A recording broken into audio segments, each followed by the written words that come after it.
আসসালামু আলাইকুম রহমতুল্লাহ। সবাইকে ফ্যামিলিতে স্বাগতম।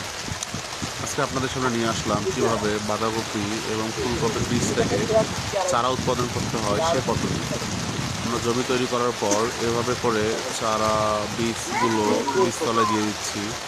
বীজতলায় বীজগুলো দিয়ে দেওয়াটা খুবই একটা কঠিন কাজ, কারণ বীজগুলো খুবই সূক্ষ্ম সূক্ষ্ম বীজ, যার কারণে প্রচুর সময় নিয়ে এবং ধৈর্যের সাথে বীজগুলো রোপণ করতে হয়। যদি বীজগুলো ভালোভাবে রোপণ করা যায় এবং বীজের দূরত্ব ঠিক রাখা যায়, তাহলে চারা নষ্ট হওয়ার সুযোগ বা পসিবিলিটি কম থাকে। যার কারণে ধৈর্যশীল লোক দ্বারা বীজগুলো রোপণ করে নেওয়া উচিত। আমাদের দুজন ধৈর্যশীল লোক যারা ইতিমধ্যেই এগুলোর ব্যাপারে পারদর্শী, তাদের মাধ্যমে বীজগুলো রোপণ করে নেওয়া হচ্ছে। আপনারা যদি করতে চান তাহলে এভাবে করে বীজ রোপণ করে চারা উৎপাদন করতে পারবেন। ধন্যবাদ।